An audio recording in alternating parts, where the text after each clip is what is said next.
Hagen from the garden. It's Christina from Sunshine and Flora. So it's October and the flower selling part of the season is definitely winding down. But now I'm starting to prep for the next season. And in fact, today I am out here and I'm planting some plugs that I just got from Farmer Bailey. So in this video, I want to set the camera up and I want to show you that process and where they are going and what I'm planting. But I do want to share just a little bit about what is going on in the garden. We just got back from a 8 or 9 day vacation. We had 0 rain while we were gone. In fact, we're in the middle of a drought, and so things aren't looking the best. In fact, I think my season is almost done, even though we haven't had a frost. It is just so dry. Things are going to seed.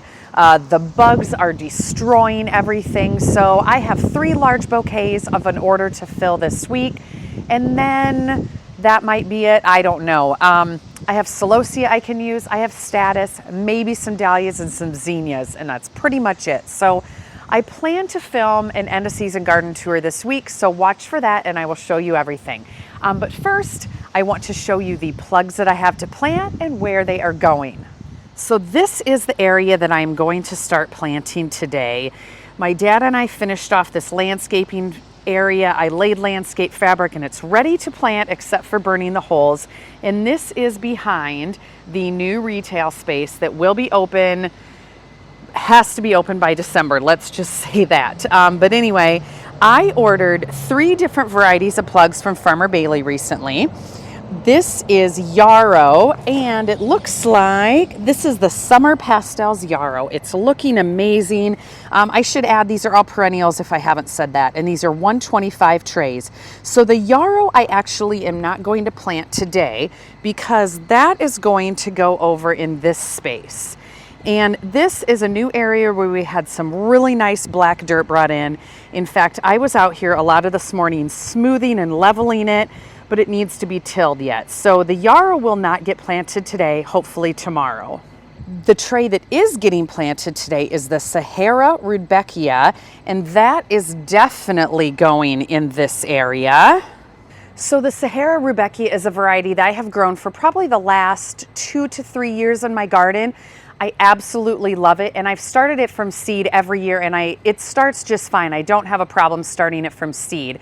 I wanted to do this as a little bit of an experiment for 2 reasons. I wanted to see if by ordering plugs and planting them in the fall, the plants were further along and I would have earlier blooms in the spring, which I think will definitely be the case because a lot of my Rudbeckia will winter over, and it can be a perennial in my area, and I do get earlier blooms. So I wanted to try the fall planting to see how much the plants would develop and how early the blooms would be.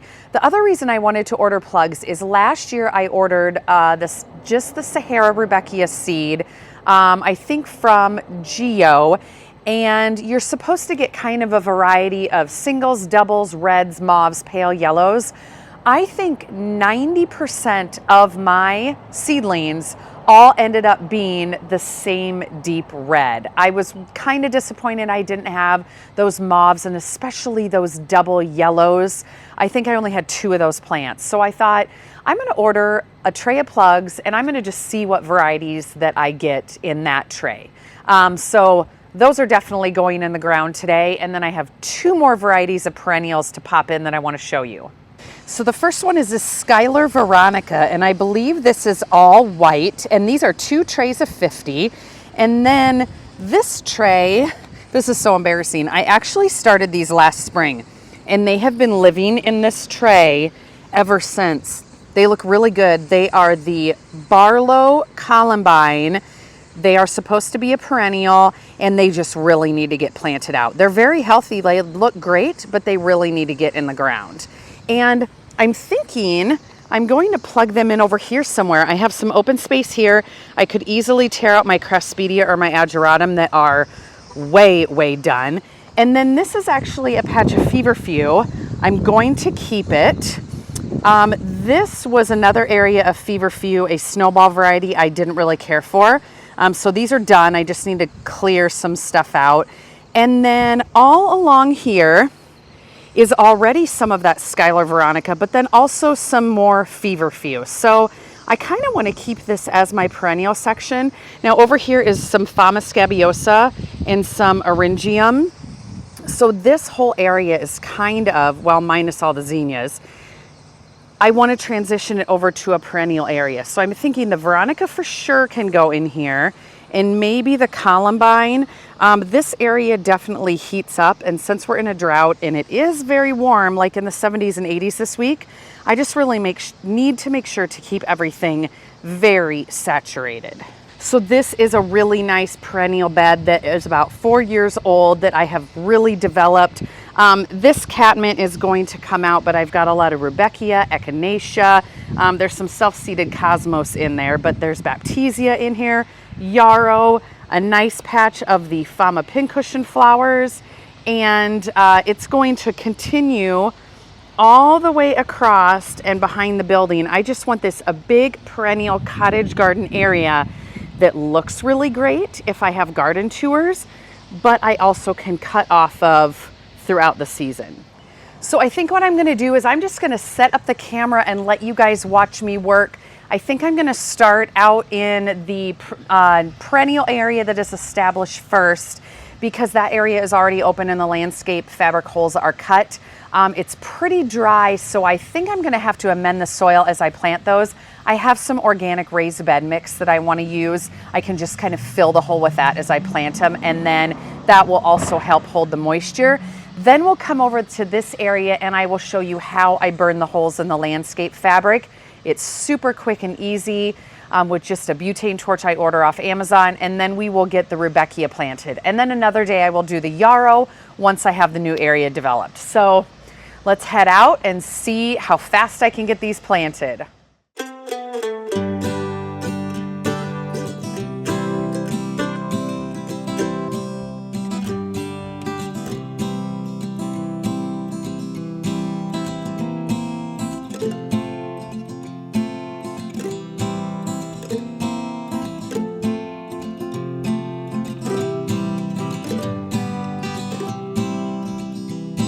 Okay, so I filled in this little space here. Oh my gosh, they look so good. These are actually very healthy, and I'm hoping they put on some growth yet this fall. But I think what I'm gonna do next is I am going to tear out this ageratum and craspedia. I think I'm gonna put the columbine right at the front here, and then just fill in these spots from there with the rest of the Veronica. And then if I have any left, it can just go over in the other area.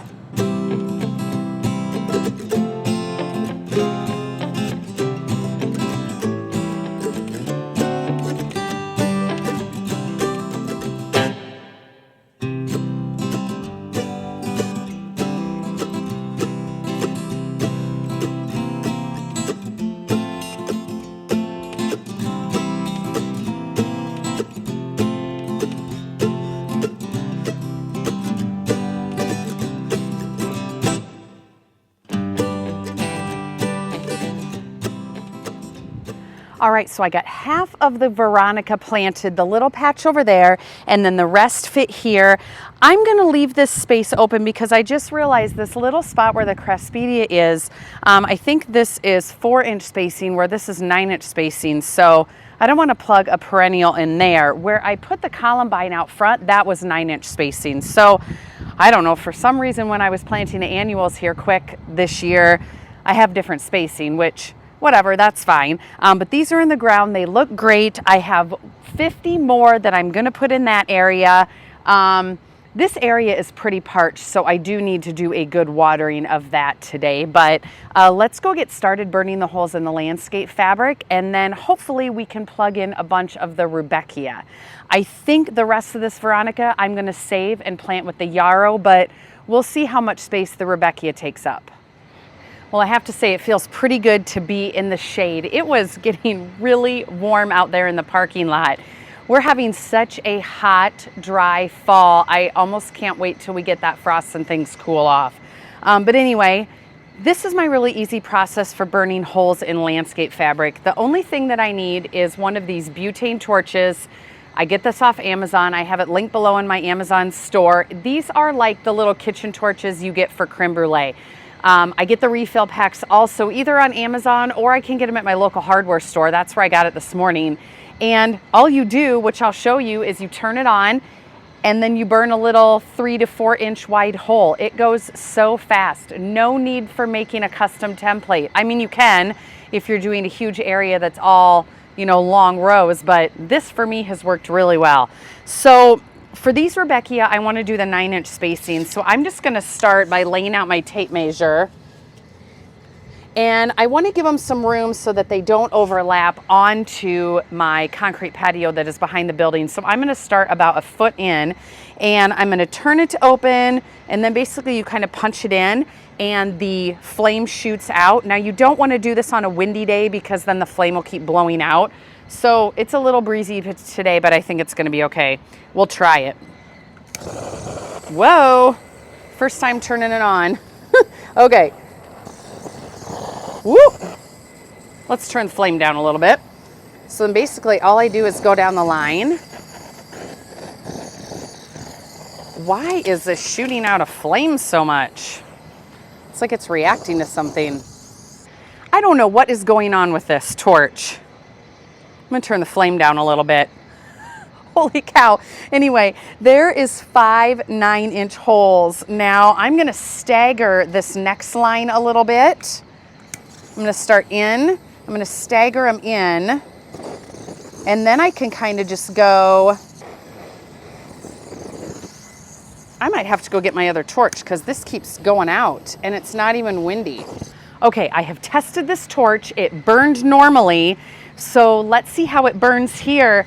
I don't think there would be anything on this fabric that it is reacting to. That is just really weird. Nope, totally fine. See, that is how it's supposed to work. So, 9 inches. I think I'm going to give this guy quite a bit more room. I'm going to start my next row right about here. And I'm just going to stagger it between the others.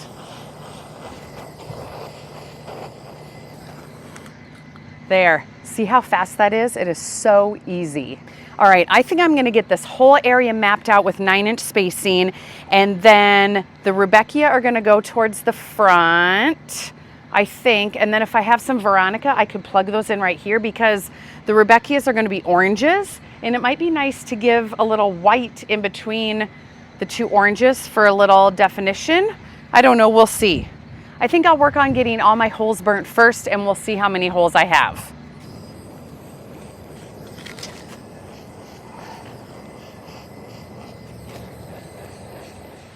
Okay, all the holes are burned. They look great. So I'm really happy with how this spacing turned out. I think it's going to be absolutely beautiful. However, as I was burning, I noticed how hard this ground is. It is just so incredibly dry. This area hasn't gotten watered other than these plants right here, which have been growing really good. So I think what I'm gonna do is I'm gonna give it a good soak right now, and then probably again before I leave tonight, and then I will try to plant it tomorrow. I think the water soaking in is going to help it be not so rock hard, and then it'll give it some saturation also. So I'm gonna bring the hose over, I'm gonna give this a good soaking. This video will continue tomorrow morning when I'm laying the plugs out and planting. All right, so day 2 of this project, I'm making some really good headway. Let me show you what I have planted here so far, but I also yesterday afternoon started tackling the brand new large planting area, and my dad was here this morning and ran the tiller. So let me just give you a tour of everything so you can see the progress. All right, so if we back up, you can see I got the holes burned in this entire area, and I have started planting up front here the Sahara Rudbeckia. So I have a nice stretch here planted, and this whole area is going to be filled with the Rudbeckia. Here, I guess you can see it a little bit better there. So imagine that whole area filled with Sahara Rudbeckia, except when we get back here, I have some echinacea, some geum, 2 different varieties of echinacea, but this drift, I decided to put in the Skylar Veronica because I thought the white would be really pretty to separate the oranges in the plants there, and then there's a stripe of white, and then the rest of this is going to be all the different colors of the Sahara. I just think that's going to be beautiful. And then my peach tree right in the middle. So this area I think is going to fill up pretty quick. Here's what I have left for Rudbeckia.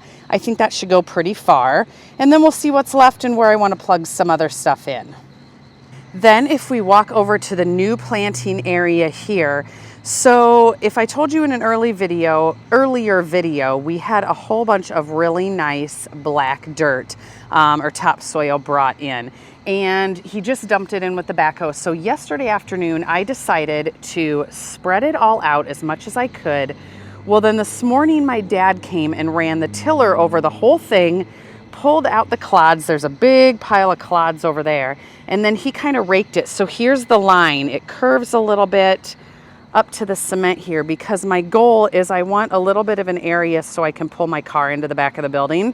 But this entire area is going to be planted, minus a few pathways. This will be planted with perennials. We're going to continue the pathways from the garden over there. I'm going to have strawberries, maybe some big hostas against the building. I don't know. I have time to figure that out. I do know, sorry, I'm kind of rambling here. I do know that this area that's 8x16 that is blocked in, I do know raspberries are going there. It won't fill the whole space, but then we'll continue these pathways. Somewhere in here, I'm probably going to put strawberries, but then the rest of it, I am not sure. I do know one thing I'm planting today, however.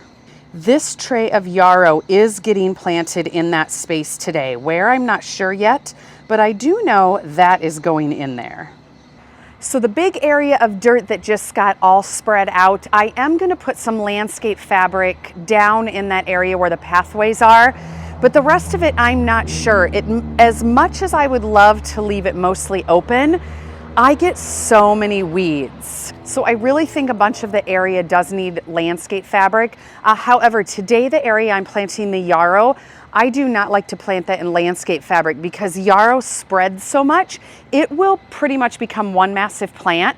So I would prefer to plant that in a drift without landscape fabric. So that's the goal for today. So now I'm going to finish planting the Rudbeckia, then we're going to figure out the yarrow, and I'm going to set the camera up again so you guys can watch, and then I'll show you what it looks like when I'm done.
Okay, so this entire bed was planted and I had just enough Rudbeckia to fill the whole thing. So this area is Rudbeckia. I have the Veronica right in here, and then you can see off into the other garden. My pumpkin trellis, I might move that for next year. We'll see. But right over here, there will be a walkway into the garden, so I still have a little bit of planting area there. But I am just thrilled with how this turned out, and I am so glad to have this part done. Then if we come over here, you can see my patch of yarrow. I just watered it in so you can tell it's nice and saturated, but I tried to do kind of a drift. I'm sure a lot of you watch Laura from Garden Answer, and I feel like she's always saying she's doing a drift. And I wanted this nice and wide so that, it was a nice thick patch. I wanted to easily be able to access it for my pathway, but then I kind of just made a slight curve so it goes into whatever is next. but this whole entire area will be filled up with perennials and annuals. Strawberries are going to go in here somewhere, and then of course raspberries over here. So this will be really fun to create in the spring also. Okay, so that's going to do it for this video. The next video you guys will see will probably be me planting even more plugs. As I was planting these, the FedEx guy came and he brought me another box of plugs, which will be for the hoop house. So I have 3 varieties of cool flowers to plant in the hoop house that will winter over for an early spring harvest. So I will share that in the next video. Hope you guys are having a great week, and we'll see you soon.